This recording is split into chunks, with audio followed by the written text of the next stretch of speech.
Welcome to episode 27 of Two Man Game with Damon and Dom. I'm Damon. That's Dom. It's Sunday evening. It's been a little over a week since we recorded our last pod episode, but we have some things to get into in the NBA, the association.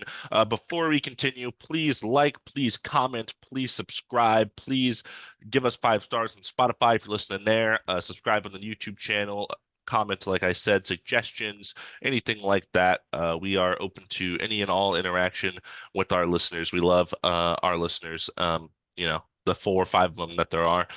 We want to make it more than 4 or 5, and then we'll have so many people we can't shout out every listener every podcast like we do every time. Um, maybe they won't share now. They're like, I can't. I feel special. I get shouted out all the time. We'll still shout you out because you're the OGs. So don't you worry about that. Dom, it's Sunday. It is March. It is a new month. NBA is winding down. We're about the 60 game mark for a lot of these teams. How are you doing? How are you feeling? I know you've had a little bit of a busy week here. Tell us. Yeah. Yeah. I was a little bit sick. And we were supposed to have a show, but my bassist had COVID, so we had to cancel. Oh, And that wasn't very fun. We hate canceling a show, but first thing we care about is the safety of people. And then I was also not feeling 100%. But I didn't have COVID. So good news there. But I first off just want to say thank you for everyone who listens to this podcast. And I echo what Damon said. Make sure to like, share, subscribe, all that kind of stuff. We definitely want to talk to you guys, especially because the season is kind of starting to wind down. But I'm feeling pretty good. I have been watching quite a bit of NBA basketball, even though I have been busy. I've just been kind of having it on, which has been nice. That's what I love about basketball. It's kind of easy to do that, and there's always a game, usually, at least every day, something's happening. And but besides that, yeah, I've been good. I have been, enjoying this new month. The weather has been beautiful here in Los Angeles, meaning it rained, which was amazing. wow. And yeah, I know, crazy. Um, but yeah, I been doing good. How have you been, man? I've been good as well. The weather this last week, there was like 2 days where it was randomly 50 degrees again. And then it was, back up to like 75, 80, the norm. And that's how I think it's going to be for the foreseeable future. I recently got Persona 3, the remake of Persona 3 that came out. Those of you that don't know, Persona 5 is my favorite game. It's tattooed on me. Here it is. Here's the tattoo. In Uh, case you didn't see it, it's right there. It is right there. yeah, that's right there. Have a look at it. Taking up my entire forearm, my first tattoo. And that was one of my favorite games. So when they were remaking Persona 3, because that was like a PS2 game, I was like, Oh, dang. okay, I'll get that, and I've been playing that, which is nice. Um, work's been fine. Autumn and I have been good, so all that is Lovely. is good. Um, You and been looking at any games to go to soon or no? I looked for Jared, and I was wondering when the Pistons were in San Antonio. It's like one of the last games of the season. It's like April 14th or something like that. But unfortunately, Jared's gonna be out of town, so uh, I was like, oh man. But I haven't And looked you're aside from definitely not that. gonna go. Yeah, By yeah. yourself. I have to find a game because I have to find someone to go with. So I Yeah, have to find a game worth going to in San Antonio, which is like an hour and a half away, and then I have to yeah. find a person to go with. So we will see. I'm not sure. Okay. Tomorrow at school it's like Spirit Week, and Monday is Meme Day. And Oh I'm like, Lord. okay, Okay. so I'm gonna wear the Luca Devin Booker shirt tomorrow. That's what I decided. Hey, I I was like, love that kind of that. fits right in. So That's actually I hope people recognize that. That'd be awesome. I that is probably the shirt I wear that I get most often commented on. People are like, "Oh, I love your shirt. That's so funny." Oh, dude, I love that. I love that for you, man. Yeah. And I feel Um, like even NBA casuals know who Luca is, and they kind of like know his like personality, so they're like, "Oh, haha, I get it," even if they're not like super into basketball. yeah. I forget on this shirt, it doesn't have the score, does it? No, Or it's it just just has his face like leaning over, right? Smiling. yeah, he's just like Okay. standing there smiling at Devin Booker. That's so funny. Meme day. That's great. I don't even know what I would wear. I'd maybe wear like the Caruso goat shirt, but that's not even really a Yeah, yeah. meme. I need to get a shirt that has, remember the images that were being shared when the Lakers won the championship of like Alex Caruso phasing into Michael Jordan, and it was like the Oh, same that would be same pretty good. person. That'd be pretty good. Because he was on, and then joined the Bulls. He did that. That was pretty Yeah, fun. a shirt with like the square frame of LeBron when he didn't get that foul call against the Celtics, and Yes, he's like I would. head down Yeah, on the he literally is just like smacking the court. ground. I posted that on I did like a for fun like last year's a dump like a February March whatever dump, and I added that in there, and I was so happy, and people were like, is that the LeBron call when he got sad? It's like, yeah. It's so funny. Speaking about LeBron, well, I guess actually let's first do our shirt reveals, which Let's everyone do can it. kind of see. But I'm wearing my UCLA basketball The Den shirt. It's what they call the student section at the game. And I forgot, I mentioned on the pod that I went to a UCLA basketball game, right?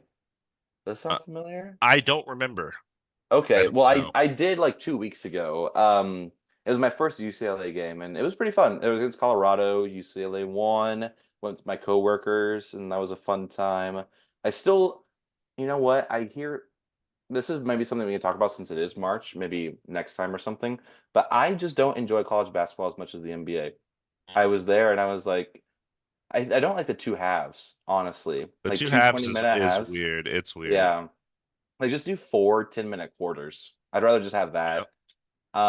But anyways, that's neither here nor there. But yeah, that's my shirt today. What are you wearing? What are you rocking? I am rocking a Rockets polo that I will often wear to work because it does have the collar, the buttons, as polos do. So, it still counts as like a professional shirt, and it's just a navy blue shirt that probably looks black on screen. I was gonna say it looks black, but that's cool. Yeah, it's like a navy blue with just a bunch of the red Rocket R's and like red dots essentially is the whole shirt. And I got it.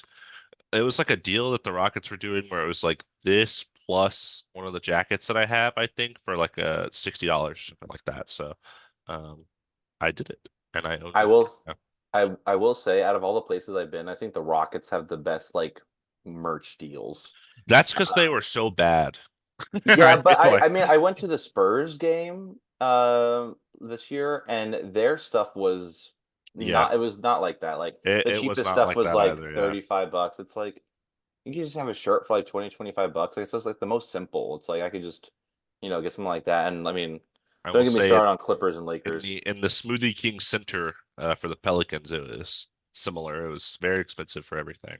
Yeah. Oh, that also reminds me, I might need to get me that zombie pelican Dude, it's something. cool. It's cool. Yeah, I I like might it. have to. But yeah, I love that polo. Looks good. Looks good on you, man. Thanks. Good.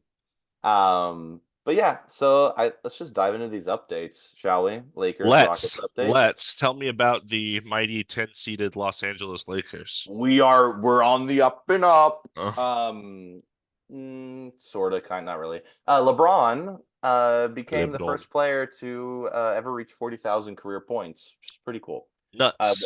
Yeah, I watched that game yesterday. He was 9 points away at the beginning of the game, and he scored his 40,000th point on a very LeBron like just put his head down, went to the basket, did a spin, and laid it Yep. up. Very very LeBron-esque. So cool for him. But now it's like, all right, now there's not going to be anything else to watch for. I will say also that like, I think you mentioned this too when you watched it that it wasn't a huge reaction. And I think it's just because, he is already the all-time leading scorer. It's like every Right. point he makes is now like the record. So Would have but I been mean, so lame if it was a free throw. yeah, I was actually worried because he did earlier make it to like it was like slowly getting down to the wire, and he was like 1 point away, and I was like, please don't get fouled. And he didn't, so that's cool. You think if he got fouled, he would have missed on purpose? I don't think so. But we'll never know, thankfully. So the Lakers have been 3-3 in the last 6 games. Unfortunately, they did lose yesterday. They go into the halftime, they were winning. And I was like, wow, the Lakers actually might win this game. And then Nuggets did what the Nuggets do. Without KCP, I might add, so without their best player, they were able True. to pull off a win against the Lakers. And they're 3-3 in the last 6 games, 33-29 in the West, currently 10th. and 6-4 in the last 10 games. I know what really caught headlines this last week was that the Lakers went they came back, they beat the Clippers. They were down 21 points at the beginning of the fourth quarter, and then LeBron just went Super Saiyan and did you watch anything about that game? I didn't even heard about this, so no, I Are you didn't even know serious? this. Oh, Yeah, I I didn't even saw know. it everywhere. Um, I would go back and just watch the fourth quarter because it's insane. He was just pulling up, making threes. He had no business making these shots, and he was just making threes, like logo threes. It I saw was, 3 rims and I just shot for the one in the yeah. middle. Good callback. Good callback. I feel like it's also gonna be every year that the Warriors and Lakers end up playing in the play-in. I feel like they've played every playoffs or play-in the last 3 years. Well, Because yeah, last year they played in the playoffs. The year before was the the play-in, play-in, yeah, and this year it's going to be the play-in again because Warriors are ninth right now too. yeah. But yeah, well, Lakers came back, beat the Clippers, but they were without Paul George, but still very good game. And then the next night, Lakers went to overtime against the Wizards, but they Mighty did win. Wizards. Jordan Poole made a random three and tied the game, and but then the Lakers won pretty easily in overtime. And notably, people who are back in the rotations, Cam Reddish. I saw him playing yesterday against the Nuggets. He played some big minutes toward the end of the game too, mostly in the game to lock down Jamal Murray. But I have to say, he seemed a little rusty, and I kind of wish they'd put back D'Lo because D'Lo had a really good game yesterday. He was making you also in that fourth quarter comeback against the Clippers. He makes this crazy three. He gets the ball from LeBron, and then the ball is literally his hands is near his face and just flicks his wrists and he makes the shot, the three. It's Wow. insane. It was just an instant like tap pass almost like three. Um The yeah, Lakers it hate was crazy. D'Angelo Russell, so Yeah, also I didn't put this in the notes, but D'Angelo Russell becomes what he oh, yeah, is it's top top top 10. 10. Yeah, He's the yeah. top 10 3-pointers made in franchise history for the Lakers. Which is Great, so huh? crazy. Yeah, This it's shows you the evolution of basketball right there. yeah, like the Lakers just don't have never really had like a really I think probably the last like 3-point shooter I can think of was like Robert Horry. But even then I doubt he was like That can't be true. That's so long ago. I know, but like that's too like notable. Let me say notable Yeah, three yeah. point shooters. Like I can't there like we never had like a sniper on the team or anything that I can think of. Even with like the 2009, 2010, even 2020, like there was no 3-point specialist. Like we had KCP Kyle baby. Kuzma, KCP, but again, like A lot of people are only on the Lakers for like 1 year, 2 years, and they're just gone. exactly. So it's kind of, it was just a funny stat to see. But I guess this is the second time back with the Lakers, so that helps. But yeah, Cam Reddish back in the rotation. We'll see how he does moving forward. Play the Thunder tomorrow. Thunder are playing tonight, Mm. so they're gonna be on the back to back. And yeah, I don't know. I kind of see the Lakers kind of. I doubt they're. I think they're gonna try and make a push toward the at least like seventh and eighth. I doubt they'll get up to sixth, but their schedule is not easy moving forward. So we will see what happens, and I'll keep y'all updated. But right now they're sitting at 10th, and everyone below them is pretty much set. Hey, So, hey, hey, hey, hey. You're not wrong. but you never know. And this is a transition into talking about the The Houston Rockets, baby. The Houston Rockets, oh 26 and 34, sitting at the 12th seed right now. I say this every pod. I feel like this is about where we'll be. The Jazz, I think, are going to try to tank. So they may tank below us and take the 12th spot. We may move up to 11. But yeah, we'll sit right outside of the play-in. No way we're moving past the Lakers or the Warriors because Lakers have 7 more wins than us. And we're only 2 seeds apart. So yeah, I think that top 10 is pretty solidified for now. Yeah, right now Lakers and Warriors are the 9-10 matchup. So one of them would be out after the first round of the play-in. So that'd be kind of crazy. We'll see if the seeding stays that way. I have a team that I think may fall there into that 9-10 spot. But okay, I can't wait to hear about it. yeah, I don't know. It's not really in one of my things later, but I can bring it up anyways. Yeah, what do Um, you think? right now. Well, yeah, tell me. I think the Kings are gonna fall. I think they're gonna fall dramatically. Why? Why They're do you just say not that? they're just not playing well. They have like an even point differential. Like they're not winning by a lot against anyone. They're kind of barely scraping out a lot of games. Interesting. And I think the other teams like the Suns, I think will get it together with their stars. The Mavs have been really good since the trade deadline. And I think the Lakers and Warriors have both been really good. So I think the Kings are kind of just the odd team out right now. That is really interesting. I could see that. I've seen some King stuff, and they pulled off a nice win against the Clippers, I think, and but they have been losing to other teams too, and they have been really close games. So I am interested. What I do love is just how at least the West, well, the East too is also pretty like West is definitely more stacked, but Yeah. I just took a look at the East. But The I just bottom of the love East is like, oh, Lord have mercy. Yeah, but I do love though that we just don't know. There is some really yeah. fun stuff about that, so that's interesting to see. So we'll see what happens. But yeah, back to the Rockets. Yeah. The heartbreaking news I got yesterday: Tari Eason is having season-ending surgery on his leg, so he's Oh, been out of the lineup for a while. I mentioned it a long time ago. I was like, oh, he's out on this road trip. I don't know when he's coming back. He never came back. And yeah, he's gonna have surgery on his left leg. He had that stress fracture in the preseason, landed on it kind of weird. It I guess has originally they were just gonna kind of let it heal naturally, and yeah, I guess over the course of the season, it kind of aggravated him. And then now he's just going to be out. Probably, my favorite current Rocket, yeah, probably. If not, he's definitely up there. But so, that's unfortunate because, that's a player I like a lot. So hopefully absolutely. he heals and is ready for next season. That's all you can kind of hope.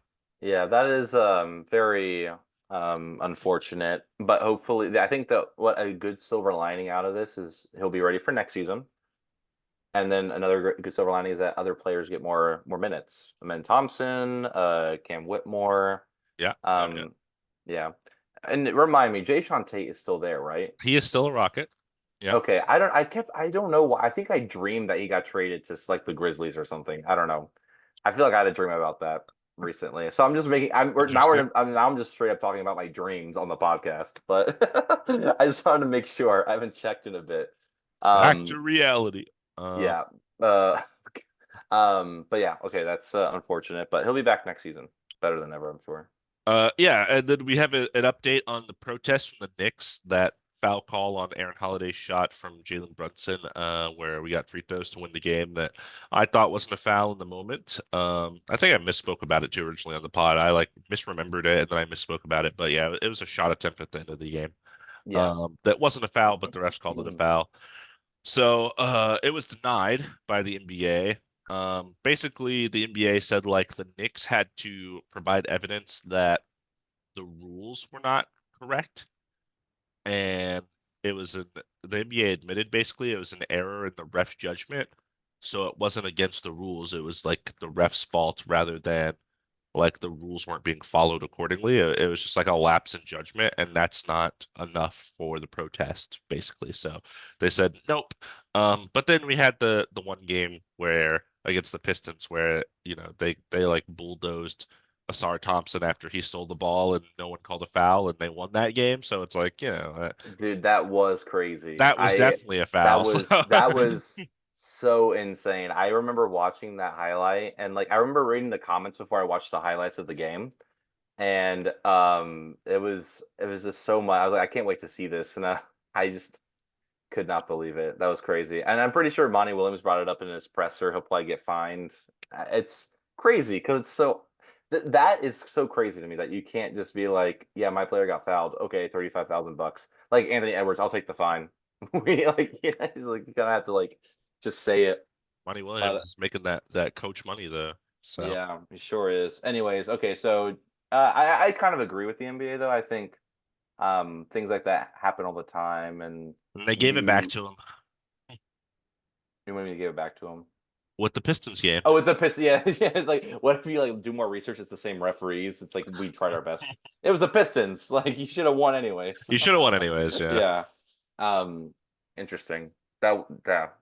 But I kind of agree with the NBA, like I said. Yeah, for sure. Yeah. And then to just go through kind of the our recent games, we had a very narrow victory against the Suns on the 23rd of February, despite a 25.14 rebound effort from Bol Bol, Okay. which I was like, okay, this guy's killing us because we don't have any size in our team. Yeah. So he was just doing whatever he wanted. And then we played two games against the Thunder, the 25th and 27th. They killed us in both of them, and Shea killed us in both of them. No surprise there. You know, number one seed, I think, maybe the number two seed right now. I- They're number one, actually. Oh, I they are started number one. watching a game when Okay. you said it, but I did want to say that I did watch the beginnings of both these games, and the Rockets were winning most of the beginning of the game, but Yeah. eventually, like especially the first game on the 25th, like they had the lead at halftime, and then they just fell apart. Yeah. Literally, just didn't. Yeah, could not make any shots. But the Thunder are that good. It was That's the pretty Thunder. impressive, I think. Yeah. Um, And then we had two more games against the Suns. On the 29th of February, we lost. Devin Booker had 35. Jalen Green had 34, which he hadn't been doing a lot. But we did lose. And then just yesterday, March 2nd, Jalen Green had 34 again. And we beat the Suns actually by 9 with their big three. So that was surprising. I did watch bits and pieces of both of these games, and I will say Jalen Green's 34, it like I talked earlier this season about how he hasn't really made the jump, I think, and how he's been kind of disappointing. Um so like when you look at just the raw stats, it's like, oh wow, he's doing it. And he wasn't. It was very like it reminded me of like last year or 2 years ago where it was very like ISO heavy, selfish kind of basketball. It wasn't mhm. like how I feel like Shea gets his 30 points like when the Thunder played us, is it kind of just comes in the flow of the offense and it feels kind of natural, like he's not forcing anything. Yeah, Jalen Green's felt very forced. He didn't have a lot of assists. He had some turnovers, so I think like great that he can score and did that, but like it felt kind of clunky, if that makes sense. Like it didn't feel like it was part of what the Rockets were trying to do. It felt more like one guy was just kind of out there trying to get points. So gotcha. Yeah, you don't want that for sure. and Devin Booker and Cam Whitmore got into it a little bit, which was interesting. Because Devin All Booker right. gets into it with everybody. And Cam Whitmore is just, he's like the kind of not back down kind of guy. But Absolutely. He's our guy. Absolutely. He did what he should have done, I think. But yeah, that's it at on the least they won. Rockets. That's very interesting that they won. I did see that and was kind of curious about the game. Do you know, was it at home or was it at Phoenix? It was in Phoenix. Whew, whew. I know they're playing the Thunder right now, so we'll see how that game goes. I Mhm. was watching that while I was eating dinner just now. Speaking about the Thunder, Speaking of, we got some player movement we're going to talk about. all right. A little bit of some Thunder news right now. So Can you pronounce this name? Pokusevsky. Aleksej Pokusevsky. Pokusevsky. Okay, the last name I kind of got. I just said it slow. Alexis. Anyways, the really tall dude that was on the Thunder, he That got weighed waived by 92 them. pounds. Yeah, literally. And he signed with the Hornets, which is interesting. Yeah, it is I interesting.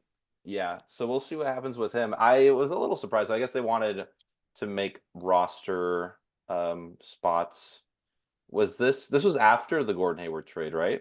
That they Yeah, waived him? yeah, this was pretty Interesting. recent. Interesting. All right. Yeah, and he's been on there. He's been there for like 3 seasons, I think. He was picked 17 or something. He's only played like maybe 100 games though. He doesn't play a ton, Yeah, so he did not. He played more like the last two seasons when the Thunder weren't as good, and he has not played that much this. I don't think maybe I don't want to say at all, but when I've seen the Thunder, I've not seen him on the court. I mean he's a project pick, and the Hornets are a project franchise.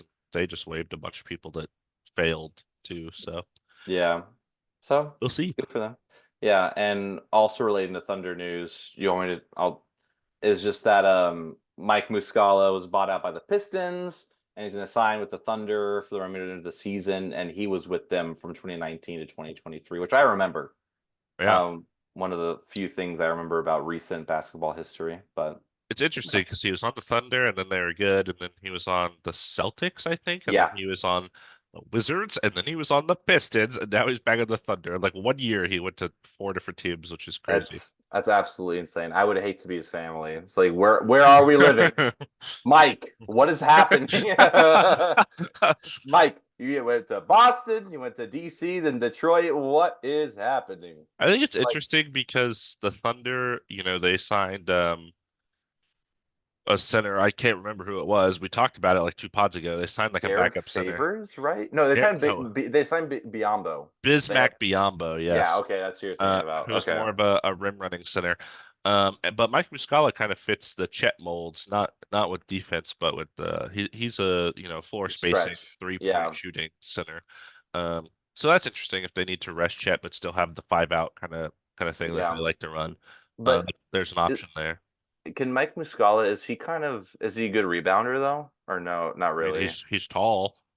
I don't know. I don't know I don't how know. physical Yeah. and all that he's getting, but Yeah. I think that's their biggest issue with the Thunder is just getting rebounds. They're 26th in the league or something with that. So I don't know if Muscala will help, but at least, he's a good stretch five. I like him. He's good for sure. So yeah. uh Another player cool. that was bought out by the Detroit Pistons, Shake Milton, who was just traded over there from the Timberwolves, in the some trade I don't remember. Um, oh, Monty Morris, the Monty Oh Morris yeah, trade. yeah, because and Troy Brown Uh, Jr. also went to the yes, Pistons. Yeah. yes, and he is getting bought out and signing with the Knicks for the remainder of the season. And the Knicks, of course, injury bug right now. Yeah, for So real. we'll get into that in a little bit, but yeah, just a fine pickup. Not really going to do anything on the 9-51 Detroit Pistons. So, a solid backup player, guy that you can throw in for spot minutes here and there. Um, Yeah, not bad. I was a little concerned. I'm not concerned. I was a little confused why the Timberwolves got rid of him because Shake Milton's a good player. He's a really good backup point guard. I mean, I guess Monte Morris is more of what they're looking for, a bit more stable because Shake Milton can kind of, Shake Milton's more of a scorer, not a yeah, kind of up and down. facilitator. Yeah, so I get that, but I mean, definitely good for the Knicks. And happy to see him do something on a team that's contending for sure. Yeah, I like him definitely. as a player. Another player I think can contend, or at least he can help a contending team, is Marcus Morris, who agreed to a buyout with the Spurs. Yeah, no And team yet. but He I was feel like literally sent over there for like a second round pick and cash, and then he's getting waived. So I'm like, what did you trade for? I don't understand what. I forgot what I think they were. Maybe it was just getting some money off the books. I don't really remember either. But Marcus Moore, I mean, I've seen Marcus Morris play quite a bit because he was on the Clippers for a long time, and he's a very solid role player. He does not play defense super well, but he can get very hot from three, and I think that's what people would want to sign him for. Though, I don't know what team he could really fit on right now off the top of my head. Honestly, I just think of the Clippers. So I wouldn't be surprised if they sign him, but I don't know if they can. Isn't that against the rules since he was in a trade already this year? I think like anyone can sign him once you get bought out. Okay. I I think it's just pretty much player choice. okay. So I mean, in all honesty, I wouldn't be surprised if he went back to the Clippers. Yeah, Um, and I mean you need, maybe other teams that need like kind of the rugged Patrick Beverly style kind of energy off the bench, even if he doesn't mhm. play a lot, just someone that's like in your locker room. Yeah. um, I think could Mhm. be useful as well. Yeah, absolutely. Also, um, Yeah. TJ Warren, I threw this on here. TJ Warren signed a 10-day with the Timberwolves, which I thought was interesting because TJ Warren had a stretch early in his career on the Suns where he kind of was up and down. And then he went to the Pacers, and in the bubble, he was like a madman on the Pacers. He had like 50-point game for the Pacers. I think it was in like a first round sweep. Yeah. Basically, they got like killed by the Celtics or something. Um, but then after that, he kind of bounced around a little bit. He was on the Suns again, and he wasn't quite as good as Bubble Days. But I think he's, definitely worthy of like a eighth or ninth man. 12 minutes in a playoff game when you need some scoring off the bench or something. So Yeah, I was gonna ask what happened to him because I remember the Suns signed him, and that was after already they had Durant, Book, and I think Beal, or maybe it was Chris Paul. Anyways, it was just I was like they just kept loading up, and I was like, TJ Warren is a good player. Like he signed a Yeah. vet minimum, I but then think he got waived. he was on like the Nets too and like broke his leg or something. I don't Yeah, know. that was He something. he But had some bad injury luck throughout his career. yeah. Well, we'll see what he does. 10-day contract with the Timberwolves. Interesting. See what he does in those 10 days. We'll Hopefully it'll see be what happens. converted to Yeah. a And season talking long. yeah, we'll see. And talking about injury bugs, let's talk about some real quick some player injuries that have happened. All right. Onyeka Okongwu, player that we both very much like on the Atlanta Hawks, Mhm, has mhm. been placed in a walking boot and is going to be reevaluated in 2 weeks. Yeah, I have no idea what the injury is. I just read that he was in a walking boot, and I was like, okay, interesting. Yeah, Yeah, sucks for the Hawks. They're sitting at the 10 seed right now, if I'm not hold mistaken, up. in the I have it East. right in front of me. The Hawks are sitting at the 10th seed, Yeah, 2 games in front of the Nets at the 11th seed. God, the Nets are awful. Yeah, but they won today against the Hawks. I think they beat the Hawks today. Well, that could be because Onyeka is not the only Hawk that's out. Trey Young is going to be reevaluated in 4 weeks after he had a finger surgery. So unfortunate, obviously their best player. And for me, obviously it's a bigger impact than Onyeka Okongwu, but Trey Young is like the whole way the Hawks play basketball. It's like Hmm. their whole system. Everything runs through him. So seeing how they like survive without him is going to be interesting. Well, are they going to push for this play-in berth still, or are they calling it and just going to kind of try to tank out? Obviously, you're not going to catch the Wizards and the Pistons in the East, but could you get below the Nets and the Raptors and those teams? Maybe. I'm not sure. Yeah. Um, Interesting to see what they're going to do. Obviously, this is a lost season. There's no way they're contending or anything like that. So I think the Hawks have a lot of decisions to make in the offseason regarding Absolutely. the future of this team, the backcourt specifically with Trae Young, DeJounte Murray. A lot of people obviously were trying to trade for DeJounte at the deadline, but there's talk of Trae Young, in the offseason too, if Hmm. the Hawks decide to go that direction, if they think, they're not going to be able to build around him. Be interesting. We'll see. Yeah. A lot of talk of Trey Young and the Lakers. Mostly some Lakers executives apparently think him and Anthony Davis would be a great pairing for the future of the Lakers. That is one-sided because I don't think so. Mhm. But You know where I we'll would see. like to see Trae Young go? Where? The Spurs. I Oh, want Wemby to have a point guard that will just beat him. I think that yeah, could be cool. that would be really As long as fun. he didn't take like a bunch of logo threes, that would be bad. Yeah, and I was about to say that I think with the Hawks with all these injuries, this would be a good chance for the Raptors to kind of make a push with all the trades and everything that they just did. Yeah, Except except Scotty Barnes fractured a bone in his left hand, and he is out indefinitely. yeah, they'd been playing really well too since trading OG, getting RJ Emmanuel quickly, kind of figuring out those guys. Even Ochai Agbaji has kind of had a little bit of a resurgence up there in Toronto, which is nice because he's already bounced around to so many different teams. Um, Yeah, so yeah, I thought they could be, a bottom of the play in the mix there, but with him out now, clearly their best player, an all-star this year. hmm Uh, where do they go? I don't know. Maybe this gives an opportunity for some of the other young guys to kind of prove their worth and they'll come back next season with the more solidified identity. yeah. I think the Toronto Raptors are actually a team I'm very interested in watching, and might be a like not a favorite in the East, but just one that I would try to watch quite a bit of because they have a lot of fun players. I love Emmanuel quickly, not a surprise. Bruce Brown, very fun. RJ Barrett has been playing very well over there. Scotty Barnes is obviously fun to watch. So I think they will be an interesting team to kind of watch in the future, but maybe this year is kind of a wash because of but I think they should be proud of the moves they made. I think they are should be look forward to the future. Although I don't know, they have some picks things to kind of like figure out. I remember that, but they'll be fun to watch. Yeah, I like a lot of their pieces. Just Yeah. like I liked Russell Westbrook, one of my favorite players of all time, if not my favorite player of all time.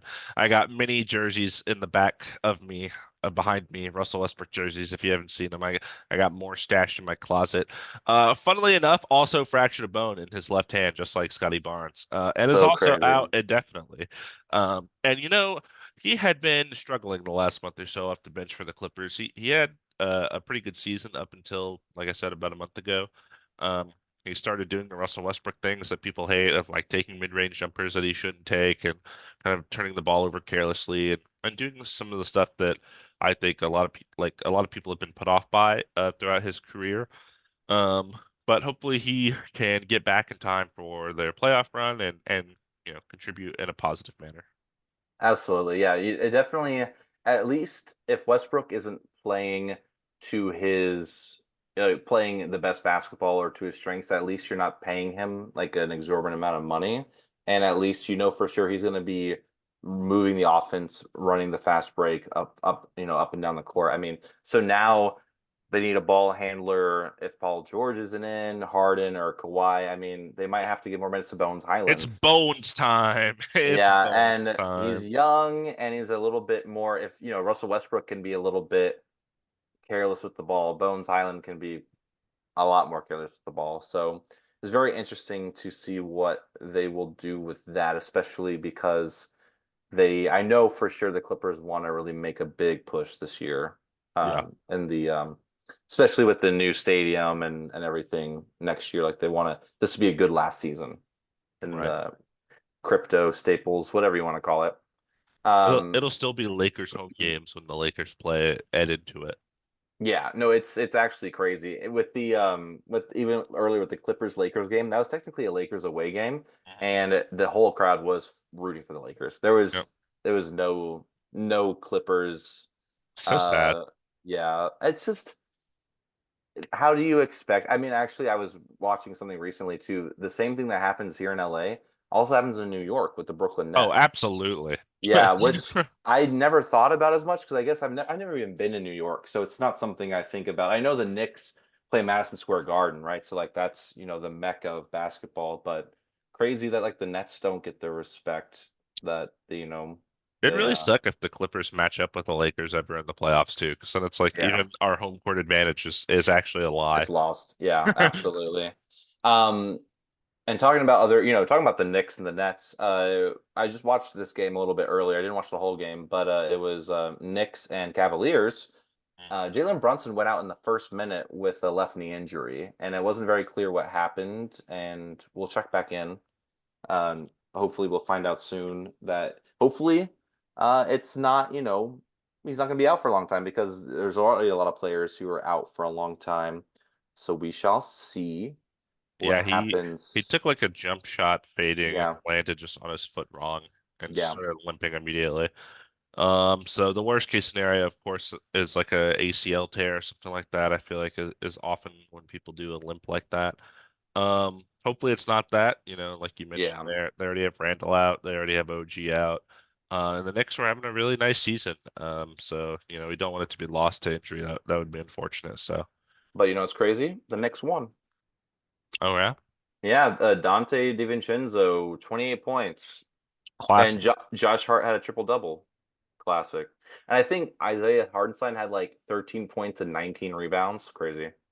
Yeah, that Uh, has been filling in so well for them. yeah, he's been doing great. And what's one more East team that's got some injuries, a lot of injury stuff going on? That would be the Chicago Bulls. And speaking this time is Patrick Williams, who has been out since January 25th, with the bone edema in his left foot. And he just, they just called it. He decided to have season-ending surgery. Of course, Lonzo Ball has been out for like a year and a half now. Zach LaVine was ruled out like a month ago, season-ending surgery. So that's three of their, starting five essentially that are out with season-ending surgeries. I believe, if I'm not mistaken, they're the sitting at the 9 seed right now, They um, are. right above the Hawks and Nets disaster teams. So Yeah, so it's so the it's bottom of the like, East yeah, the is bottom of the play. It's like the top eight in the East are like, okay, we're yeah, gonna make the playoffs because the teams below us are a disaster. So yeah, yeah. unfortunate for them. That's kind of one of their younger, more interesting prospects, of course. So, and someone who I think will play a pivotal role in the Bulls' future. Which is why I think this to me matters more than the Zach LaVine injury because I don't think, Zach LaVine shouldn't be a long-term bull, in my opinion. I think he should probably get traded to a team that's actually doing something. But Patrick Williams, I think, could be a guy that you look to rebuild around for the next iteration of this team. So it sucks that he's out with an injury. This is, I think, the second time now he'll be out with like a really Yeah, long-term injury in his short career. So super hopefully unfortunate. he's back soon. Hopefully, Lonzo plays basketball again one day. I hope so. And Yeah. yeah, hopefully the Bulls can just get back to basketball instead of whatever they're doing. Whatever. Yeah, who God knows what they're doing right now. I totally agree with you. But you know what? That was kind of a sad note. Let's talk about some really cool things that happened, Let's shall celebrate. we? Let's celebrate. Please. We're gonna talk about a player that has been talked about way too much, probably, but he is that crazy. Victor Wembanyama. He had a 5x5 game. Do you know what a 5x5 game is, Damon? I know what a 5x5 game is. I think I talked about this on the podcast and I was like, oh, he almost had a 5x5 game. And you were like, what's a 5x5 game? And No, I know. I then was trying to do a setup, but it's okay. I called my dad and was like, "Do you know what a 5x5 game is?" No, son, I don't know. So Oh, shout out, okay. dad. Shout out, dad. So it's when you have at least 5 points, 5 rebounds, 5 assists, 5 blocks, and 5 steals in one game. That's a lot. And he was able to do that. He is the first 5x5 since Nurkic in 2019, and he's the first rookie ever to post a 5x5 game. Crazy that Yusuf Nurkic had a 5x5 game. Yeah, Uh, how did he get a steal? Five, no less. Like that's the one thing to me. Or like he's not really like I don't know. yeah, so Wimby had 27 points, 10 rebounds, 8 assists, 5 blocks, 5 steals. And this is interesting because the night before, literally on a back-to-back, he had 4 assists, so he was 1 assist short of a 5x5 game, literally the day before. So this guy is going crazy with these. He's going to have so many of these, and I think we were talking about our midseason awards a couple pods ago, and I was like, yeah, it's probably Chet because the Thunder are winning and Chet's efficiency is really good. Um, I've changed my mind. It's not. Yeah, It's Wembanyama. The guy's crazy. He literally like I was watching highlights from the 5x5 game and some of his blocks, he literally looks like NBA players when they do like youth camps and they're playing against children. Like they're like I'm trying to remember who it was. Not a very big player. It's like a role player for a team. I don't it remember. was the Lakers. It was the Lakers. So Oh, well, maybe it was a different game then. It was like there's like a role okay, player for a team. I don't remember what team it is. It wasn't the Lakers. And this guy like drove under the hoop, like pump faked, and then went like around to do like a layup, and Wimby just like stuck his arm out, and the ball just went right into his hands, and it was like, okay.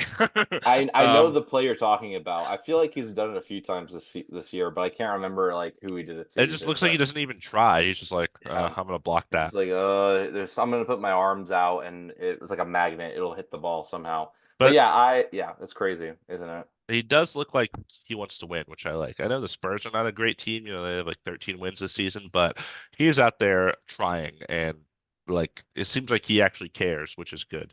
Yeah, Um, and they just beat the Thunder the other day. It was Chet versus Wemby, and the so Spurs came out on top. Yeah, he blocked Chet in that game too.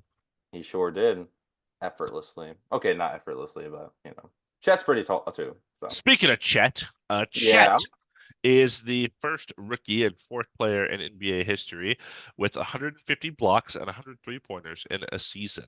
The other three are Rafe LaFrentz, Brooke Lopez, and Jaren Jackson Jr. do you know who Rafe LaFrentz is? Yeah, kind of. I mean, I know the name. Never heard of it. I read that and was like, I know Brooke Lopez and I know Trey J. I don't know the others. Yeah, it's interesting because Brooke Lopez and Jaren Jackson Jr. are like known as spacing bigs essentially Yeah, that are really good at defense. yeah. Um, and Brooke Lopez couldn't shoot threes until like later in his career, but not surprised that either of them are on there. I'm surprised that Miles Turner isn't on this list. Um, Oh yeah, maybe I know he's had a lot of injuries in his career. Maybe it's just a longevity thing for him. yeah. Um, Very interesting. But you know what was also crazy? what was crazy? The Max Strus game winner against the Mavericks. It was so clean. It was like nothing but net. It was and right in Luca's face too, literally. Like it was he inbounded it to Evan Mobley. Evan Mobley gave it right back, and it just runs up. Luca does a pretty good contend too. Like it's not, he tried not to foul, which he Right. didn't, but it was really like in his face, and he just drilled it crazy. I could not. I got the notification like, sure, it's a crazy game winner. Like, okay, what is it? I watched it. I love the game winners, especially the ones that are at the buzzer. So there's not At even the like an buzzer. Yeah. inbound or anything like that. Like I watched like a highlight, and like, I think this one should go higher than a lot of the other ones because it was at the buzzer. I think those are just insane, absolutely crazy. Oh yeah. It was nuts. And I mean, in that game, Luca and Kyrie, I think combined for like 75 points, which is crazy. And they kind of let off the gas pedal toward the end. Strus hit 5 threes in the fourth quarter. I mean, he went on a different plane. It was crazy. It's like But what could he do at that point to that yeah, shot? yeah, it was insane. But I had to talk about that. It was a crazy, crazy crazy shot. Crazy shot. And what else is crazy? All the fights going on since our last What is podcast. happening in the NBA with these crazy Uh, fights? the first one I wanted to talk about, Warriors against Hornets.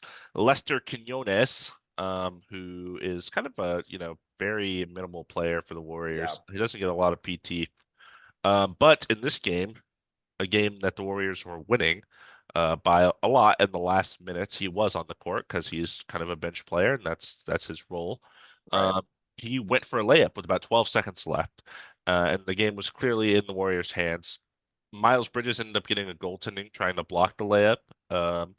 And then Bridges and Grant Williams kind of got in his face about it, like, "Hey man, the game's over. What are you doing?"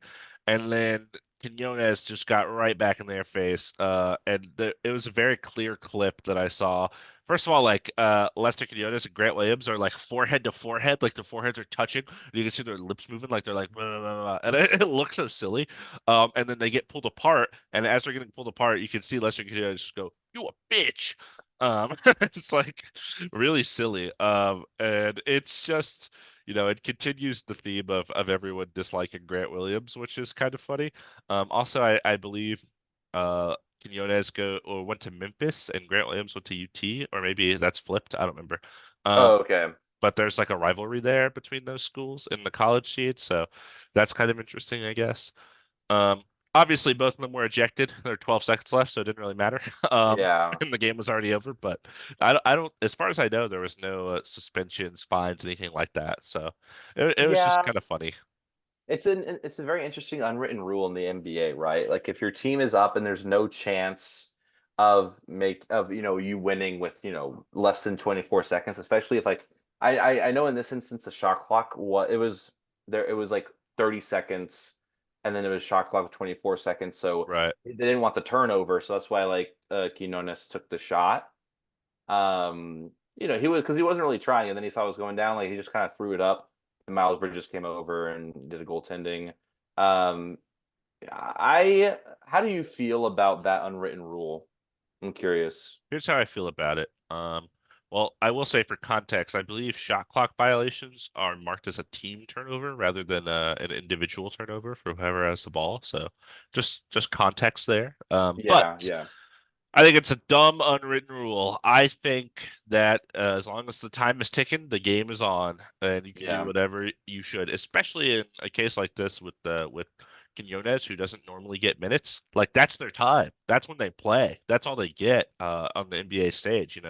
Games that are blowouts or the score is wide enough where we can put in guys that don't normally play to get some run. Let him get some run. Let him take the shots. You don't want him to do it. Don't lose by 20 points. Um, yeah. that's how I feel about that. How do you feel? I agree with you. I really don't like I don't like watching basketball and watching teams don't try. Number one.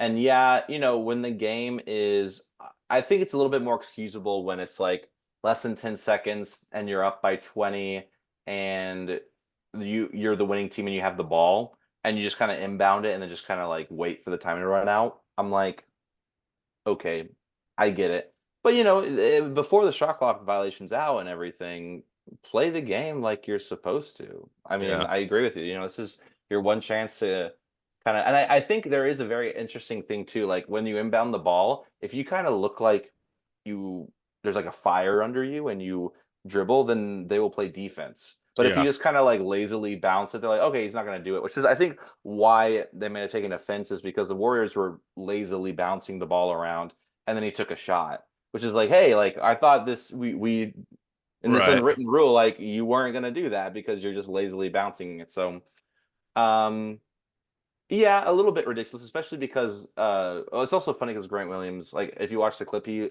is like not near the shot at all, and he runs from like the 3-point line over to where they are into the basket. Just one of those guys that just wants to, pick a fight, pick a bone, which is so interesting because I like the guy, but I don't understand why he does stuff like this. He wants the smoke.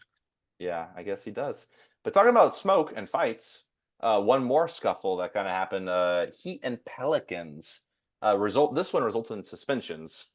Jimmy Butler, Najee Marshall, and Nikola Jovic each got 1 game, and then Jose Alvarado and Thomas Bryant got 3 games. Mm. So what happened? Did you watch the clip of this? Yes, I did. Yes. So what happened is that the Pelicans got a steal. Zion actually got a steal from Kevin Love, and then Kevin Love just wrapped up Zion as he went up for a shot. Wrapped him up and not pushed him down or anything. He just kind of like when he came down, he kind of fell. But Zion was fine. He kind of hopped up, but he was fine. Najee Marshall saw that, took offense, and ran over to Kevin Love and started yelling in his face. And Kevin Love is just like, there's nothing here for me, man. I'm too old for this. I'm too old for this. And but the Jimmy Butler came and like kind of got in Najee Marshall's face. So it was mostly Najee Marshall and Jimmy Butler kind of like it became a big group of people like waving side to side. Nikola Jovic came off the bench and kind of like added to like I think that was why he got suspended because he left the bench Yeah, you area. can't leave the bench. If you're on the bench, you're not supposed to leave the bench. Yeah, and then so that happened, and then the whole Jose Alvarado and Thomas Bryant thing was so funny because it was separate from that interaction. Yeah, I So actually haven't seen this one. I didn't see okay, that part of it. What is that so part of it? Najee Marshall, Jimmy Butler, Heat and Also, Najee Pelicans. Marshall, like hit Jimmy Butler with like a Yeah, chokehold. yeah, he did throw his hand Which out. was Yeah, crazy. He like wrapped his hand around his neck. I was like, whoa, that's what is wild. happening, Najee? Are you, dude? What happened, man? No, that was crazy. So everything simmered down. Like they went to their respective benches, and there Yeah. are some players near like the scorers table, kind of talking. Jose Alvarado and Thomas Bryant are just kind of like talking to each other. It seems like a little heated, but not like they're not in each other's face. And then out of nowhere, like Jose Alvarado like hops up and like throws a swing at Thomas Bryant. Oh, And then they like, and it's so funny because he's so short. He like you literally watch him hop up. Like you should watch it. It's actually crazy. like he Jumps up. jumps and punches in midair. Yeah, yeah, yeah. That's Because hilarious. he can't That's reach him. hilarious. And then like they start getting into it, and then the benches kind of come back again. The coaches kind of come back and pull them apart. That's so So funny. that's why that was more than just one game because that they weren't even in the game. This was a bit more like no cause, you know what I mean? Not within the game. And Did Thomas Jimmy, Bryant retaliate? He punch back or something? Is that I why he think got he just kind suspended of too? I think he just kind of grabbed him. I don't think he was throwing punches. Um I think You he was gotta just kind defend of letting his yourself. Exactly. Yeah, I Suspend me know. because this guy's trying to punch me. What's up Yeah, with no. that? No, it's actually crazy. But Jimmy Butler did post a really he had an Instagram post that was really funny. I put in the notes. It was just a poorly photoshopped version of Jimmy Butler and Nikola Jovic as the bad boys with um oh my God, Will Will Smith, Smith and Martin Martin Lawrence. Lawrence. Yeah. And Jimmy Butler just said it was all Nikola Jovic's fault. It's so fun. Um but yeah, that happened and they also like streamed the next game was the Kings, the Heat versus Kings, and they actually beat the Kings without Jimmy Butler, Jovic, Thomas Bryant. Um, and they just showed it was a live stream. It was like a couple seconds of them like eating food, watching the game all together. Which I thought was kind of funny. Um, but I don't yeah, I don't know if you saw the post game for this. They asked Zion, they said, "Do you think Kevin Love was like trying to hurt you?"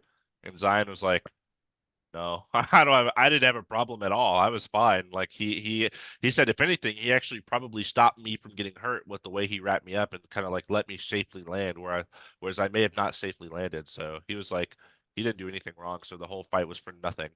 So, Literally. which is funny. Yeah, if Just you threw his watch own it, team under the you bus. yeah. He's like, yeah, there's no problem actually. But I mean, better that than like you don't want to, I Yeah, I respect fucking that. hate Kevin Love. Yeah, Kevin loves a hoe. It's just like, oh my god, it's just it can be sometimes it can be ridiculous, like because you probably know that other stuff was going on and they just need an excuse for something to happen Right. type thing. And But both of the teams kind of like Alvarado, it makes sense. Najee Marshall kind of makes sense. yeah, Jimmy, sure. Like they're kind of gritty players and teams, so it makes sense. Like these two teams fighting is like, oh yeah, with those guys, I could see it. they could be a bit, yeah. Like I'd be more surprised if it was like Ingram or McCollum, like you know what I mean? Like that would be super out of character. So Yeah. yeah, I get that. But yeah, just But those fights. We'll see what happens this week. moving on into the front office, some front office news. Steve Kerr signed a 2-year, $35 million contract extension with the Warriors, making him the highest paid coach per year on a yearly basis. Because I think total, there's some other coaches like Monty Williams, Greg Popovich that have longer deals. Like Popovich's was like 6 years. Yeah, And Greg Popovich actually makes more money, but he has the title of president and coach, which I didn't realize. I didn't realize he that's was crazy. known as the president in the Spurs organization. So that's, I guess, a reason he makes more money because he has multiple positions technically. Yeah, he's President Spur. That's crazy. President Spur, yeah. I mean, Yeah. you think of the Spurs, Greg Popovich is probably like a top three name that comes to mind. So Oh, absolutely. makes sense. Um, But yeah, yeah. this I will say a note about this contract as well is it lines up with Steph Curry's contract expires in 2026. So just a note to make there. That is a very good note to make. Interesting. Um, on the other side of the U.S., the Hornets they hired the Nets executive Jeff Peterson to be the franchise's next head of basketball operations, and he's only 35, so that makes him the NBA's youngest lead front office executive.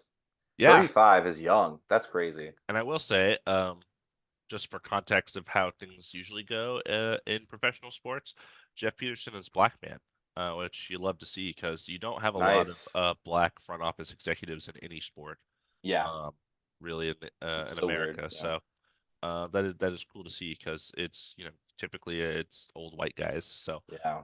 nice to see some diversity in the front office. You see it a little Yeah. more in the coaching market nowadays, but now we're getting some trickles into the front office as well.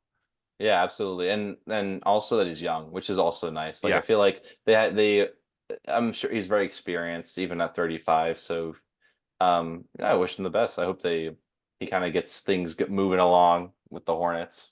Right. Yeah, they need somebody to do something there. So whatever Yeah. they were doing was not working. So Absolutely not. get somebody else. Yeah, let's go instead of the old white guy, let's get a young black man. That's probably gonna be the better That'll way. fix it. Yeah, I think Um, so. Definitely the way to bring go. back Kai Jones. Oh no, okay. I was like, who is Kai? Oh right. I remember. Yeah, I don't know what's going on Um with Kai Jones. yeah, I Who have no knows? clue. But yeah, well, cool. Good to know. Yeah, yeah, yeah. More news, more news. Phoenix has been announced as the 2027 All-Star Weekend location. This on top of San Francisco for the Warriors being next year in 2025, and then Los Angeles in 2026, which would be the Clippers at Intuit, their new arena. Yeah. Um, which is really cool. So, a lot of people were complaining, and we talked last episode about what I thought the problem with All-Star Weekend was and Hmm. how a lot of people complain that it's location, and that's why people don't care. So, that will be put to the test because I think San Francisco, Los Angeles, Phoenix, that is three warm cities in a row, all relatively big markets with, from what I understand, Yeah. nightlife and things that NBA players would want and celebrities would want to go there. So we'll see if how much of a difference it makes with these locations after coming off Cleveland, Indiana, Salt Lake City, three cold cities. So yeah, maybe in the future we can do 1-1 rather than 3-3. Yeah. Maybe that'll help. But yeah, so that's the next three. Yeah, let's very interested to see how it turns out. Also, it'll be fun. I think we lived in, well, I mean, I've never lived in the city with an All-Star weekend. Like we Houston had it in like 2006 or something. But again, we didn't live in Houston. Yeah. So it's not the same. So this will be very interesting to be I here. can't wait to go to LA for the 2026 All-Star Weekend with our You sh media passes for Dude, two-man absolutely. Are you games. Yeah. kidding? Absolutely, man. I know how to get us there too. I actually have a friend who lives nearby where it's being built, so we just Oh yeah. park in their parking spot, so you don't have to worry about parking Oh, because that'd it's be it's great. pretty bad. It is a really tough place to park unless you want to pay $50 for parking, I which mean, I'm sure they'll no one build does. a giant parking lot right Yeah, with it. but it's gonna be $50. Oh yeah. Who wants to pay that? Just No find one. free spots. I think you and I are the bet. We just thrive trying to find free park. We just don't want to pay to park when we go to Dude, I was basketball a games. master of parking in Houston. I was an absolute Yeah. master. And then I Spurs got is my car towed in impossible. Austin. So the Spurs Yeah. is impossible because it's in the middle of nowhere. Yeah. So Also, the same thing is also in. I think with the Intuit Dome, it's going to be kind of impossible, um, because being built near SoFi and also the Forum, which has parking lots built. There are neighborhoods around, but they're usually like you have to have a certain permit to park in these yeah. neighborhoods for that reason. And then, but the Spurs reminds me a lot of Dodger Stadium here. Is very much the same. You have to park in the lot. Or you can park a ways away and you take a shuttle, but that's not as fun. Um, Definitely not. but yeah, so yeah, we'll see how the All-Star weekend goes in LA. I'm very interested. Talking about LA, Talking about LA. Tell me. the Los Angeles Clippers revealed new logos and new uniforms starting next season. So I put a picture Go look in them up our right now, notes. listener. Go look Go them look up. them up. It's so they revealed three uniforms: a red, a navy blue, and a white. And then they also revealed six logos for different reasons. They kind of like one's global, one's primary, one's partial, and secondary A, B, and C, which I never really thought about. But I've never really looked up other team logos like that, Yeah. which I think is very interesting. But I want to know what you think about them. Well, I will say the idea of this, I like being in the new arena next season.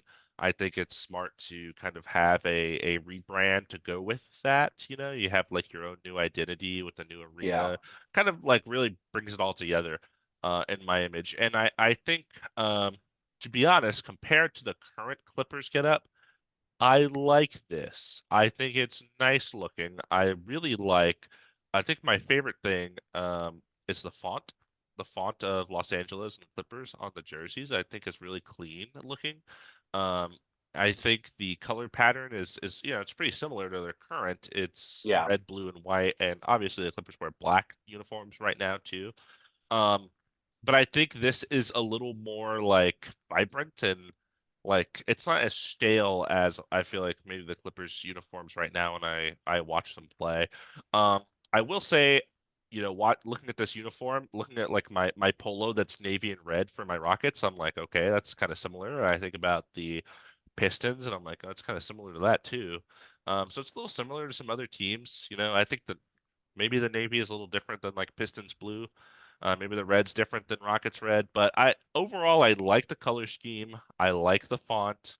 Um, I think the number placement on the front's a little weird. I haven't seen the back of the jersey, but it like where it is on the front of the jersey, especially with Paul George and his double number, uh, Yeah. it looks a little strange. But overall, I like the uniforms. Now, as for the logo, I do think they need the new logo. I think the LAC is kind of cool. Like you can see the LAC inside the basketball. It's Yeah. it's like you kind of have to really look for it. The logo does have, meaning to the name because the Clippers, originally the San Diego Clippers is a boat, the Clipper boat. Yeah.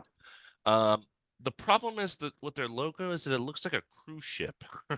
And that doesn't make a lot of sense to me. I feel like if it was like like a sailboat or something, like maybe that makes a little more sense. The cruise ship I don't love. And then it's like kind of like very like maritime looking with the sea. Like So a compass. I think that's yeah. the idea. Yeah. So the logo I don't like as much as the uniform. I think the boat is a little Mm, clunky looking. okay. Yeah. What about you? Okay. First thing I'm gonna say is huge upgrade over what they have now. Yeah. I've not been a fan of their uniforms the last few years ever. I think it was so try hardy. Like a lot of like the black ones and like and the city ones, they're trying to say like, oh, we're LA, we're from the streets. They're trying to make it Yeah. look very much like we're interconnected with LA and what LA is. Like, no, you're not. Like the Clippers are the furthest thing.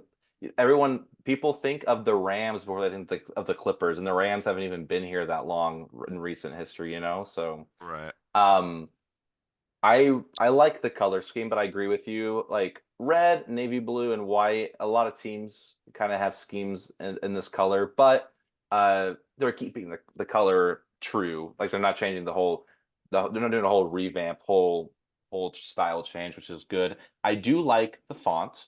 I like Los Angeles especially. Hmm. Um the number placement is weird, but the back is good because their name is definitely above the number. That's all I care about, Right. obviously. And I think the white one's probably my least favorite, but I think all most white jerseys look pretty bland. That's Yeah. just kind of so I do like the navy blue and the red one quite a bit. The white just looks like what they have now, just in white. But definitely an upgrade over what they have for sure, 100%. As for the logos, I like them. Interesting. I agree with what you're saying, and I think it's tough because the Clipper is a battleship. Mm. So a battleship from the front basically looks like a cruise ship.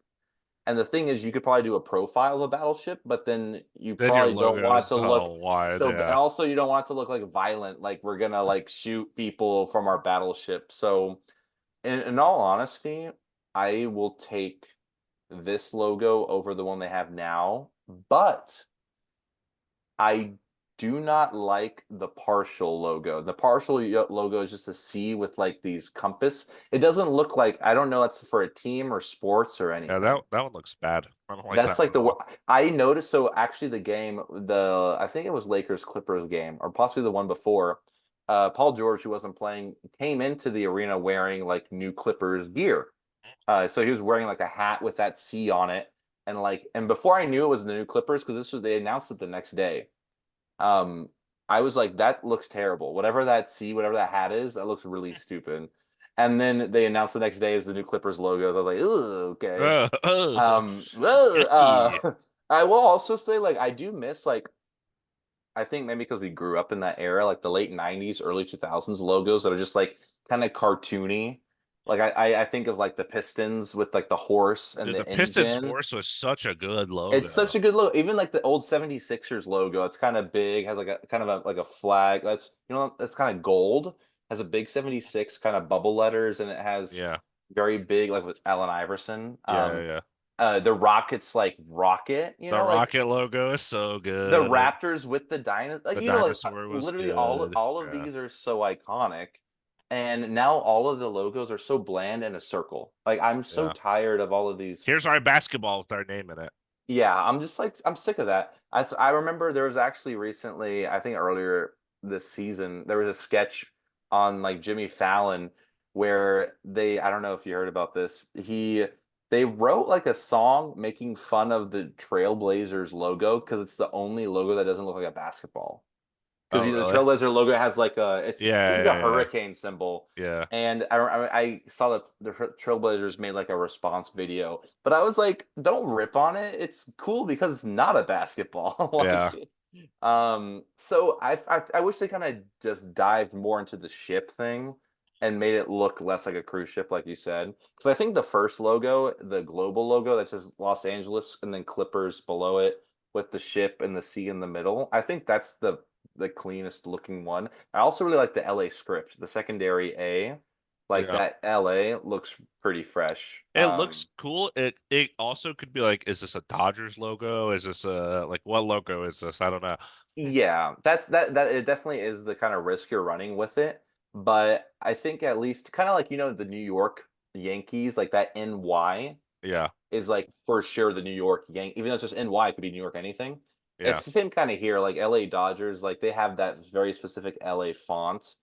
And this is very much not that, which I think works out for them.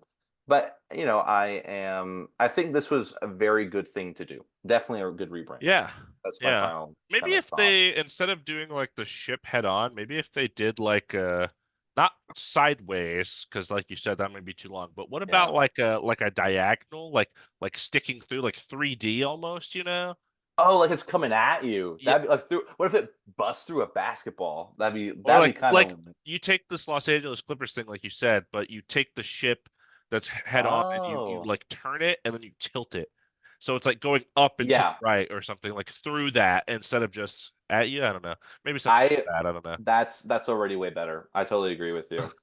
Anything like, but I also get like the trend right now is to make super simple, fresh looking logos simple, and I'm tired of it. I really am. Like all of these, like the Detroit Pistons logo now is so bland. It's literally red white basketball that says Detroit Pistons. It's bad. It's Yeah. Bring it back the was it horse. was so cool. It was just so cool. Motor Um, City. Motor City. But I'm glad they did a rebrand, and we'll see uh what they do. Definitely gonna go to a game next year. I saw funny posts that were like alternate logos for this, and it was like hair clippers, nail clippers, like people that did logos for random items like that. I thought that was funny. I didn't even think about that. That's so funny. I'll have to look those up. That's too good. Yeah, I guess if you're like just a person that doesn't know anything about the game, there's like, oh, the Clippers, like nail. I would have thought nail clippers. That's like the first thing I probably would have thought of. Wow, funny. Yeah, as um, interesting as that is. as Let's. interesting as talking about nail clippers is, I think you brought up a very interesting subject. I am really looking forward to hearing our most interesting things that we're keeping an eye on for the rest of the season. Yes. Yeah, Three each we three came. each. We did some homework. I'm a teacher. I assigned some homework for you, and I did the homework myself.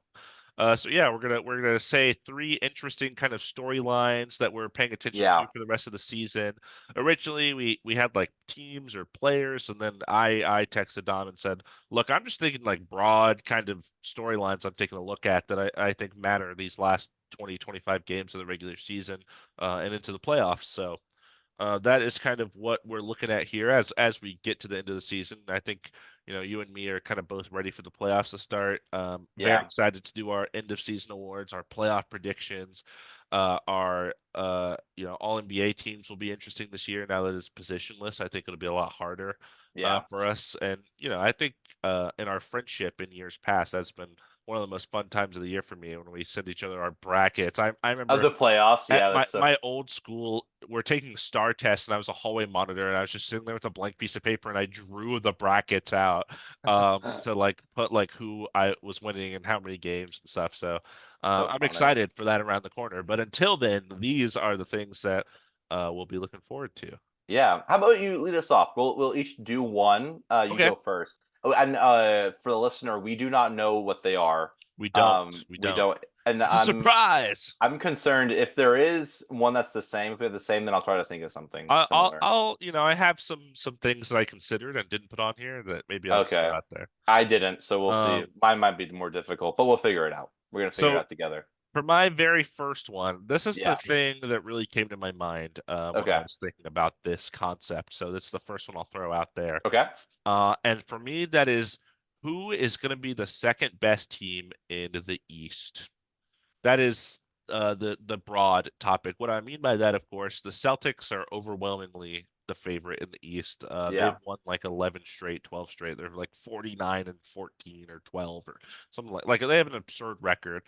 Head and shoulders above everyone else. Clearly going to finish with the first seed, and I think most people expect at least the conference finals easily for them. Yeah. That's what it's looking like.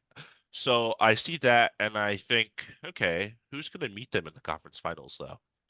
I think there's this interesting race right now for the 2 and 3 seeds that may be derailed a little bit with the Brunson injury we just talked about. But Yeah. until that point, for me, I think at the beginning of the season, if you asked me, I don't remember what my predictions were for the standings. I probably would have said the Bucks Yeah. because they traded for Dame. They have Giannis. And they have a lot of, that's really top end talent. But as the season has progressed, of course, they fired their head coach. They got a new head coach. They struggled under their new head coach, and as of late, I think they've won like 3 or 4 straight, two of which are against the Hornets. So Yeah, take that for with a grain of salt. But I think they have not been the kind of powerhouse like people thought they would be. I think the Cavs have been a monster for this latter half of the season so far. Um, just kind of winning left and right without Donovan Mitchell and I'm sorry, without Darius Garland and Jared Allen. Now both of them are back. So, how do they put them back, and do they continue the success they're seeing? Do they struggle trying to accommodate those guys? I'm not sure, but they were doing really well. You think of the Knicks, who are now out Randall, Anunoby, and maybe Brunson. But after the trade deadline, they were looking like the team to beat, aside from the absolutely. Celtics in the East. And then Mhm. you think about the Sixers, who are holding on right now without Joel Embiid. I do think he will come back for the playoffs, hopefully. So, playoff time, you don't know what's going to happen there.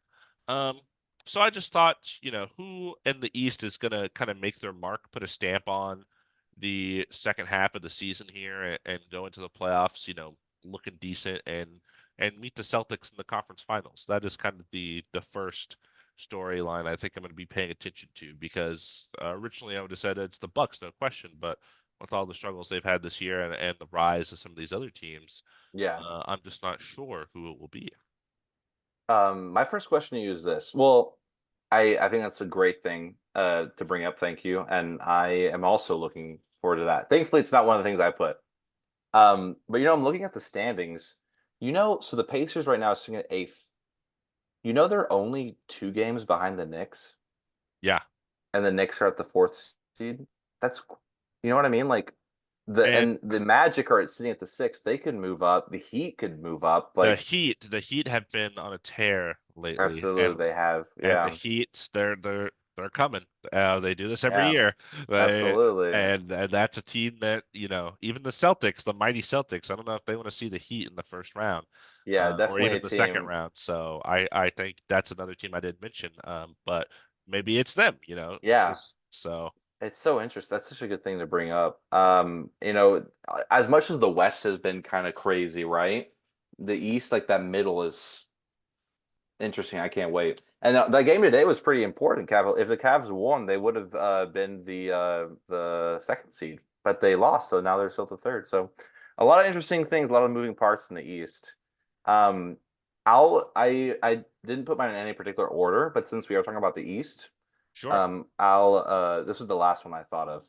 But my thing that I'm gonna be looking for, and I kind of thought about this going into the postseason as well. So not just like for the end of the season, but postseason. Can the Celtics finally win a championship? this is good. That was what I was thinking, and because they have the best record, they have in the last few years is the best team they have put together for sure. If you look at it, I at least I think so. Would you agree? Yeah, with the additions of Drew Holiday, Porzingis has fit in like a glove there. Derek White is fulfilling his role. Yeah. You got the two So guys, so yeah. yeah, so that's my I'm not a Celtics fan by any means, because of the Lakers rivalry, but I do like the players on the Celtics very much. And they are a scary team to look at when you look at them on paper. But every year it seems like something happens that just they never make it or they make it to the finals and they lose in 6 games. It's something I'm gonna be interested about because even though I'm not rooting for them to win, they definitely look like the team that's gonna win the championship this year. So that's one of the things I was kind of thinking about and I'm curious about. I don't know if anyone can really, on paper beat them in a 7 game series. And it's interesting because, Jason Tatum has basically been on a very good Celtics team his entire career since his rookie Yeah. year with Kyrie Irving and stuff there. So, a lot of people are like, "Oh man, can he finally go over the hump?" But he's like 25. Like he's still like, pretty young. But the Yeah. team has just been so good for so long, and this is, like you said, the best iteration of it. Like if it doesn't happen this year, is it time to trade Jalen Brown? Is it time Yeah. to, what's next? I think a lot of big decisions have to happen if they don't win the championship this year. It's kind Especially of where my head is after at. the season that they're having. They're just dominating everyone. Yeah, 48 and 12 is crazy. I was watching a graphic, or saw a graphic that the last few times that the Celtics had a 48 and 12 season, so they've had that I think 5 times in their span as being a franchise, and the 4 times they well 3 times they had it, they won the championship. The fourth time they didn't, and this is the fifth time in franchise history. So will it be a yes or a no? I think it's very interesting. Yeah, especially going back to my question a little bit too is like all these other teams in the East are kind of bruised and battered. So Yeah. it's like, will they just walk to the championship, to the finals pretty easily? I don't Same. know. Stay healthy. That's all I gotta say. Yeah, and I also wanted to mention with the Bucks, Chris Middleton's health has been a question again this year. Yeah. Um, and then aside from that, they just have no depth on that team. So It's a real shame because they really could maybe this isn't the year that they win a championship, but maybe they can add more pieces at least over, off season. So we'll see. But yeah, that's my first one. I like it. I like it. I think it's worth bringing up because I think the record speaks for itself, but Yeah. not a lot of people are talking about. Yeah, you still have to get through. You still have to win Still got a four whole playoff series to absolutely. seal the deal. So And you still gotta face someone in the West too. And who's that gonna be? I don't know. who is that going to be? Let's get into my second question. It's Let's about the do it. West. Cool. And this was also fairly obvious to me. The question is, what Western Conference seed at the top is most likely to get upset in the first round? Ah, okay. And here's Interesting. why I make that question, because currently the one seed is the Oklahoma City Thunder, sitting at Yep. 41 and 18. Young team that with this core, has not won a playoff series. They barely made the playoffs. I don't even know if they have made the playoffs No, actually. they haven't. I They don't think went to they've the made the playoffs play-in. since the bubble. Yeah, they went to So the play-in yeah, and lost to the Timberwolves. That's what it right. was. So yeah, so that's the thing. And then aside from that, the Timberwolves at the 2 seed, they've been a 7-8 seed the last couple of years. So they're not used to being on, this side of the bracket. A lot of their guys are unproven. I want to say that Timberwolves haven't won a playoff series in like I think they've won one in franchise history with Kevin Garnett. Yeah, I So believe that it's when been a yeah. long time. So not a proven team either. Then of course you have the Nuggets sitting at the 3 seed right now.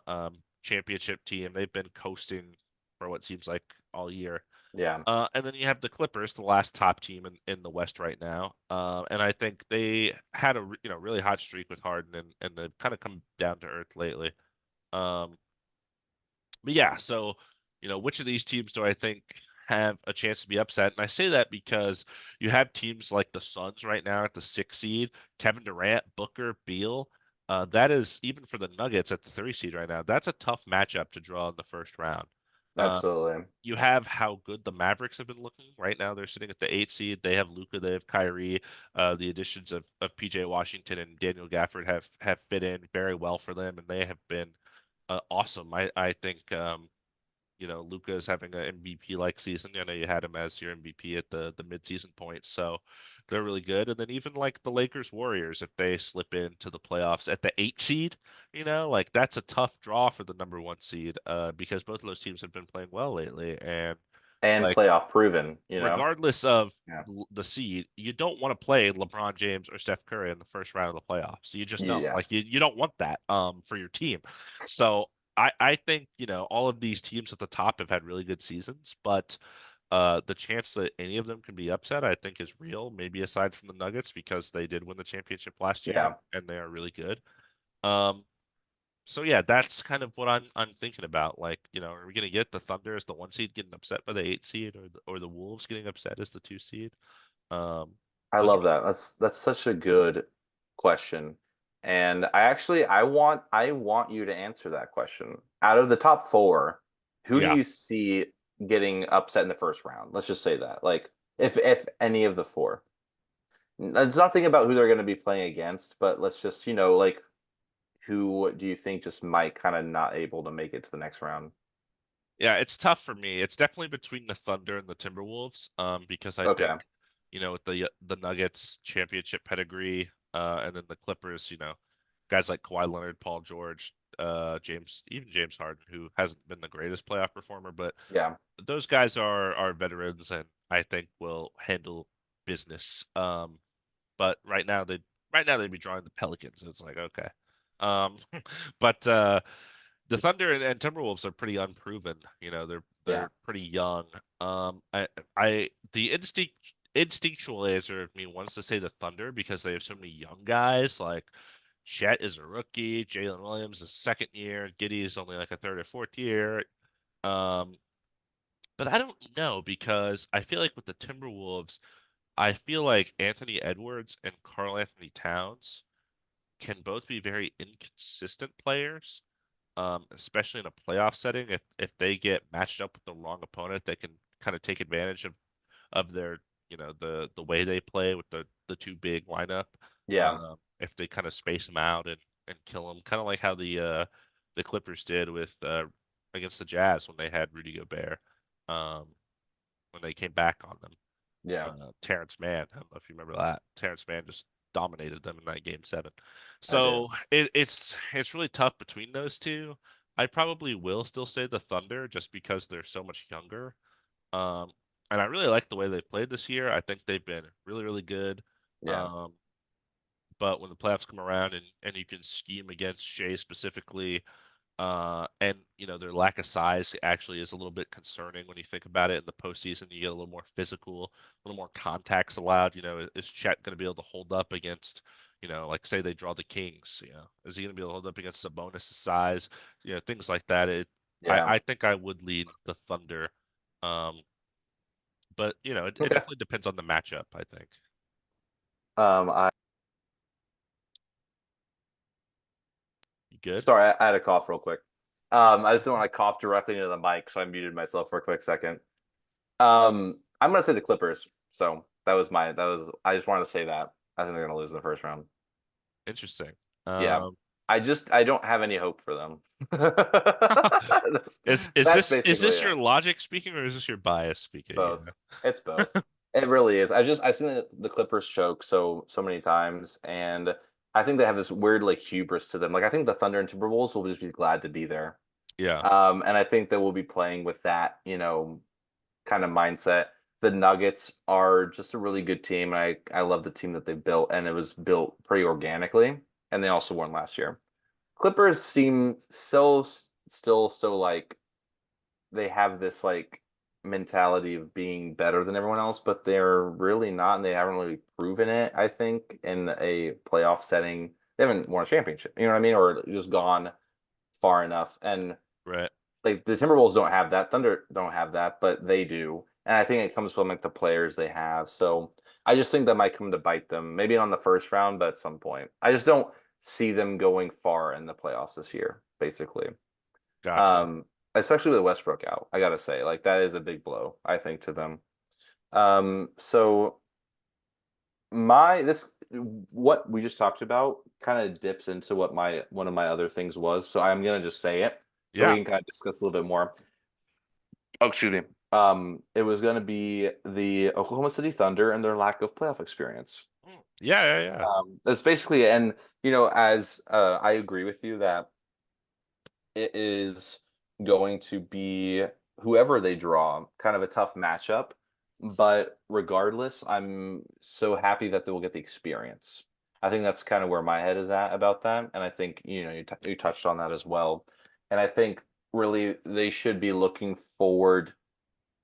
They're definitely playing in the present, which I really love, but they really should be looking at this as a stepping stone for like next year and the year after that and Right.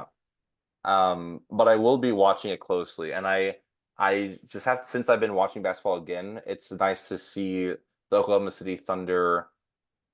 In the bubble they were like the fifth seed. They lost to the Rockets, I think, or the fourth seed, something Yeah. like that. And they were a good team, but I think this team's so different than the others, which I find like it really like Shea's the only one that was traded. Everyone else was like drafted, which is so Yeah. interesting and so cool. So just seeing a team succeeding that well is really like a testament to patience. And I'm excited to see where they end up. No matter where they end up, I think they should be very proud. Absolutely. But I just wanted to touch on that. That was one of my other things. So Yeah, for sure. Yeah, I do think the lack of playoff experience is, what was me leaning towards the Thunder being one of the teams that could yeah, possibly be upset. So yeah, I I get definitely that. agree with that. And yeah, everybody in their team is so young. This is going to be a tough team to get out of the playoffs for years to come, assuming Yeah, health and all that. So of course. Yeah. All right. What's the last one you got? the last one I have is not playoff related. Okay. So we've tackled the playoffs, but I went between a couple things, and this was my third one. This was the one that was a more of a choice than the other two. The other two felt obvious to me, but this one, for me was who wins the MVP this year? You got to be kidding me.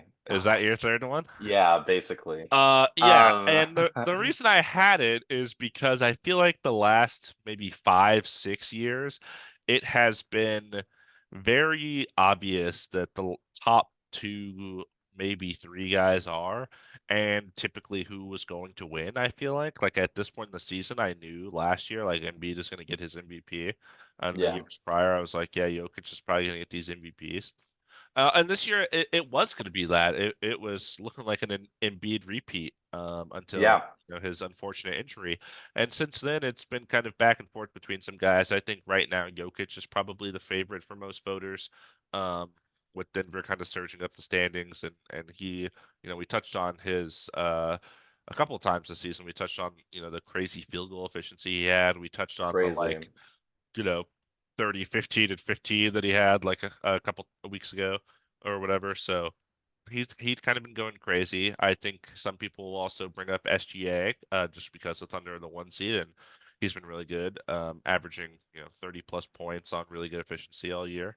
And he's been he's like the guy on that team where they don't really Yeah, have any secondary stars, but a lot of role players rather than a second guy or a third guy.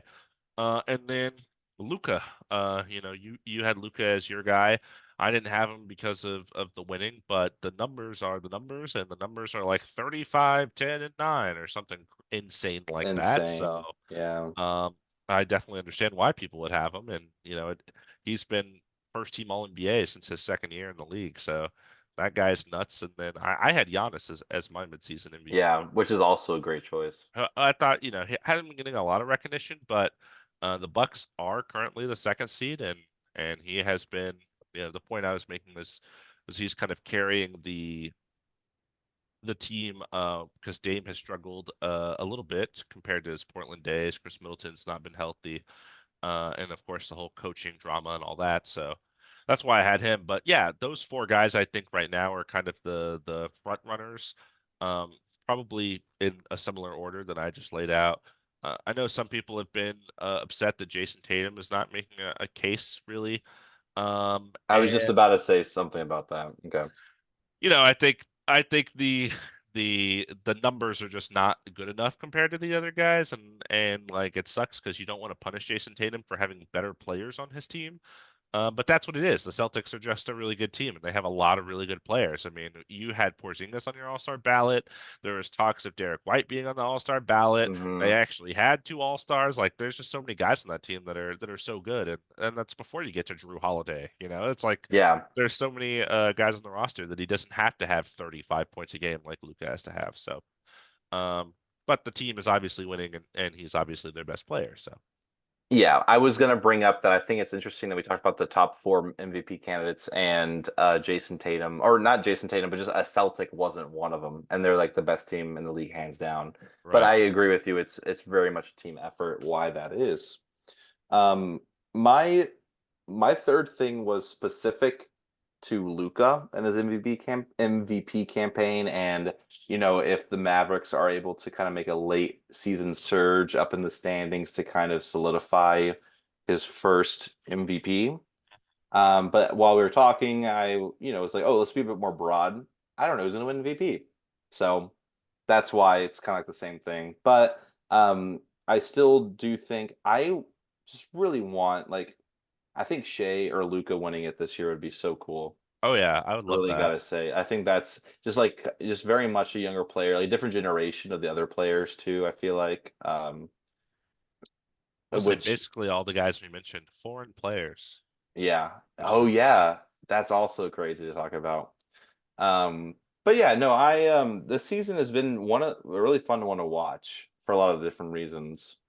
And I'm very curious to see who wins MVP. And again, sometimes I think we talked about this quite a bit. It's very much like story driven, like Yeah, what's the the word that narrative. would be narrative, like narrative Yeah, driven. So whoever can kind of come up with the best narrative, and right now I'd probably say Che has the best narrative, just being from literally a team that hasn't made it to the playoffs to the first seed. yeah, Pretty good. Also insane player, an insanely good player. So wouldn't be mad about that. yeah. But yeah. I can throw a bonus one out there, Yeah, I and was gonna say with some honorable mentions. it's the one I kind of texted you.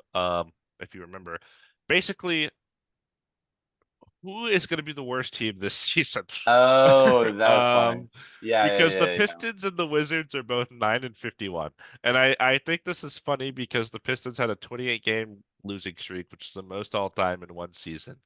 And I think about the Kyle Kuzma tweet where he said, "You don't want to be that team that breaks the streak or whatever." Um, and then the Wizards I think just they're on a 14 game they're on losing a streak right now, 14 right? game losing streak and they're tied to be the worst team in the NBA, which is so Yeah. funny. And Uh, so bad. It is so interesting because like there's that, there's the Spurs, the Blazers, like there are some bottom teams this year. yeah. Um, so yeah, who ends up I think if I'm not mistaken, the Pistons I think had the worst record last year, and then they got the fifth pick, because that's how the lottery balls rolled them. Yeah. So, you know, Crazy. It's also crazy because I think the Pistons have a really bright future. Isn't that crazy? yeah, I mean Like I really do love like a lot of the players on there, and I'm yeah. like I won't, Can I somebody won't keep figure them out how down to for make it long. work? Yeah, that's probably my biggest thing about them. But yeah, I think the Wizards are definitely. It's so interesting because I think the Wizards are definitely more of a quote unquote shit show than the Pistons. Because I think the The Wizards Pistons, are a disaster, man. it's so I just watched highlights and it was like hard to watch. I was But talking to Jared. I think it was Jared. Shout out shout out Jared. Jared, shout out Jared. And he showed me a play where Jordan Poole was inbounding the ball, and he just like forgot to throw it. So like he like was inbounding it, and the ball just dropped in front of him, and then the defender was like, "Okay," and took it and like walked the other way, and it's just like, what is going on with this team? That reminds me of also the same. I think it's so funny to pick on Jordan Poole, but I guess we will. He had like it was a shot. He was driving to the hoop, and then he like stopped, and the defender flew by him, and he kind of like had an open shot, but then he took a dribble forward, went up for an open shot, and then someone came and just blocked the hell Got out of blocked. it. Just Yeah. yeah, I think it I was was Asar like, Thompson. I remember this play. oh, okay. It was the Yeah. Pistons. Yeah, it's just so like what like chicken with the head cut off, like playing a basketball. It's so um The Draymond punch ruined Jordan Poole's career. yeah, I mean, it's just a little bit crazy to And see that. And I I don't want to pick on him, but like, he can be a good player, but I just don't think whatever is going on in Washington is doing the best for him or for anyone there really. I do want to touch on this too, because I know we kind of make fun and clown on these teams that are doing like absurdly bad, but something Yeah. I think I learned from watching the Rockets the past 3 years, who are about as bad as these teams, not quite record wise, but watching them, it felt pretty bad. Is how does this affect your development and your young players? Obviously, you want to have young guys that are going to grow, and you want to put them out there on the court to develop and become better against real NBA players. That's kind of how Yeah. it works. But the amount of losing and bad habits that are going on in these organizations, like, is that going to stunt the growth of some of your younger guys because they don't know how to win? They don't know like what to Yeah. do because they're just going out there and getting blasted every night. There's not neither team really has like they have sure they have veteran players, but not like veteran players, not like guys you want in your locker room to coach winning and stuff like that. Yeah, I mean, like, imagine if like Chris Paul, instead of being traded to the Warriors, was on the Wizards and was kind of just there to be able to mentor these people, they would have or these leading 15 more players. wins. Yeah, at least. Like They wouldn't be like amazing, but they would be better, it's and like they just like you said, chicken with your head cut off. Like they just run out there and it's a circus every day. I don't yeah, like. it is it is interesting, and almost actually yesterday Clippers and Wizards, we were playing yesterday. I considered going to the game. Tickets were like $28, and I have a Wizards jersey. I was like, sure. And I saw the score. I was like, I'm glad I didn't go. It was like a 30-point blowout win for the Clippers. But A lot of Corey Kispert going on in Washington D.C. right now, and I don't know how yeah, to I feel mean, about that. yeah, and I mean, I also kind of feel bad for Tyus Jones because he's like, I like he was. I mean, and the Grizzlies in general. Oh, it's so interesting. We could talk about this all night. Just about all these, Dude, players I don't getting know if being on the around. Grizzlies right now would be a lot better. I know, but it's also like at least you kind of had a role defined. I don't know what his role is in one. Like it's very interesting. Oh, I watched with Jared as well because I watched that play and then I watched a compilation and it was a Wizards against another team. I don't remember what the team was, but it was in the fourth quarter. They turned the ball over like 6 times in a row, like 6 possessions in a row, just like Jordan Poole dribbling up, gets it stolen right out of his hands. Tyus Jones throws a pass, he gets stolen, fast break. Jordan Poole, like it was like a lot of Jordan Poole, some Tyus Jones, and then I think like a Corey Kispert, like 6 plays in a row, just Yeah, turnover, turnover, turnover, and I was like, this hurts. yeah. Like I Um, can't, I can't believe it. I will say though, Denny Avdia had a really good game against the Lakers. He's had Uh, an underrated season in the disaster that is Washington. yeah, and I think, if that can be salvaged at least, to the number 9 pick, I think in like 2021, 2020. If Yeah. that can be salvaged, I mean, Bilal Kubali too, like not bad. So salvage these picks, not these players that you've inherited, but these players that you drafted. Work on that, see what happens. So for that reason, I would just say the Wizards are the worst team, but The Wizards have the bleakest future in the NBA. them are the Bulls. The Bulls are bad. The Nets are also really bad because the Rockets have all their picks. But I will say at least they're in like, but I will say Chicago and New York is a bigger market, Mm, which is better. No one wants to play in DC. You know what I mean? yeah, That's just you make a good point. that is, if I'm thinking more about, it's also a smaller market than Brooklyn and Chicago, but that's where my head goes. Here, here's a question I just thought of. Yeah, What's the next Texas team to win a championship? Mavericks. Come on, dude. It's the Spurs. I think it's the Spurs. I think Wemby will win a championship before Luca That would be crazy. Why do you think that is? because the guy's crazy. I know Luca's crazy, but Wemby is even crazier. I don't I know. think they're just a couple more years away. I mean, maybe like the way that the Mavericks team is put together in the front office, like if they can figure out how to, it's all about the team they build around Luca for Right. sure. But also for the Spurs, all about the team. Because your best player and your good is only as good as the team and the role players around them. As much as Luca wants to or Wemby wants to win, you need players to be able to depend upon. Right. All the greats have had to depend on other people. So, The you Rick know, Foxes of the world. and the Robert Horrys and the Meta World Pieces.